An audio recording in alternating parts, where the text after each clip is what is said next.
அஸ்ஸலாமு அலைக்கும் வரஹ்மத்துல்லாஹி வபரகாத்துஹு. சூரத்துல் இன்ஃபித்தார், அதாவது அத்தியாயம் 82, வசனங்கள் 10, 11, 12. வ இன்ன அலைக்கும் லஹாஃபிலீன், நிச்சயமாக உங்களை பாதுகாக்கக்கூடியவர்கள் இருந்து கொண்டே இருக்கிறார்கள். அவர்கள் யார்? கிராமன் காத்திபீன், கண்ணியம் மிகுந்த எழுத்தாளர்கள்.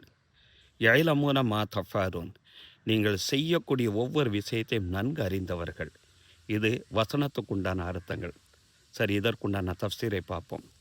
நபித்தோழர் அனஸ் பின் மாலிக் ரலியல்லாஹு அன்ஹு அவர்கள் அறிவிக்கக்கூடிய இந்த ஹதீஸு சஹீஹ் முஸ்லிம், சுனன் நசை போன்ற ஹதீஸ் நூற்களில் பதிவு செய்யப்பட்டிருக்கு. ஒரு சமயம் நபிகள் நாயம் ஸல்லல்லாஹு அலைஹி வஸல்லம் அவர்களோடு இருக்கக்கூடிய அந்த சூழ்நிலையில் நபி ஸல்லல்லாஹு அலைஹி வஸல்லம் திடீரென்று சிரித்தார்கள். அப்போ எங்கள்கிட்ட பார்த்து கேட்டாங்கன்னா, எதுக்கு சிரிச்சஞ்சலி உங்களுக்கு தெரியுமா என்று கேட்டார்கள்.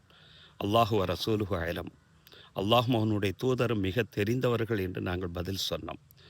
சொன்னதோட நபிகள் நாயகம் ஸல்லல்லாஹு அலைஹி வஸல்லம் சொல்கிறாங்க, அல்லாஹு தாலா ஒரு அடியானை விசாரிக்கக்கூடிய காட்சி எனக்கு கண் முன்னால் காட்டினான். அந்த அடியான்ட்ட இறைவன் விசாரிக்கிறான். அவ்வாறு விசாரிக்கக்கூடிய நேரத்தில் அந்த அடியான் இறைவனை பார்த்து கேட்குறான், அலம் துஜிர்னி மின துல்மி, அநீதத்தை விட்டு என்னை நீ பாதுகாக்கவில்லையா என கேட்குறான். அதுக்கு அல்லாஹு தாலா பலா ஆம் என்று பதில் சொல்கிறான். அவ்வாறு சொல்லக்கூடிய நேரத்தில் அந்த அடியான் சொல்கிறான், அதை நான் செய்யக்கூடிய நேரத்தில் எனக்கு மட்டும்தானே தெரியும், வேறு யாருமே பார்க்கலையே அப்படிங்கிற அந்த விஷயத்தை சொல்லக்கூடிய நேரத்தில் அல்லாஹு தாலா சொல்கிறான், கஃபாபி நப்சிக்கல் யோம அலைக்க ஷஹீதா, நீ செய்யக்கூடிய அந்த சூழ்நிலையில் நானே சாட்சியாக இருக்கிறேன், அது போதுமானதாக ஆகாதா? ஓ கிராமன் காத்திபீன், கண்ணியம் மிகுந்த எழுத்தாளர்கள் ஷஹீதா, அதுக்கு சாட்சியாளர்களாக இருக்கிறார்கள், அது போதுமாகாதா என சொல்லக்கூடிய நேரத்தில் அவன் அதனையும் மறுத்து பேசுகிறான். உடனே நான் அல்லாஹு சுப்ஹானஹு வ தஆலா அவனுடைய வாய்க்கு முத்திரை இடுகிறான். அவனுடைய உடல் உறுப்புகளை ஒவ்வொன்றை பேசக்கூடிய ஆற்றலை அல்லாஹு தாலா தருகிறான்.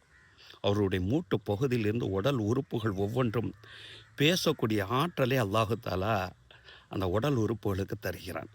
அவன் எங்கெங்கெல்லாம் செய்தான், என்னென்ன செயல்கள்லாம் செய்தான், என்னென்ன அநியாயமெல்லாம் செய்தான் என்று அவனுக்கு எதிரான சாட்சிகளாக அவனுடைய உடல் உறுப்புகள் மாறிக்கொண்டே இருக்கிறது.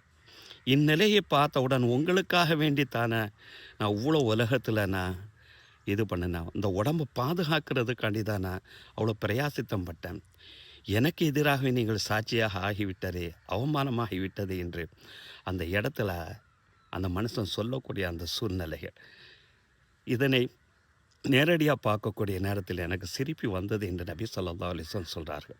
இந்த ஹதீஸினுடைய நோக்கம் நம்மளுடைய உடல் உறுப்புகளும் எதிரான சாட்சிகளை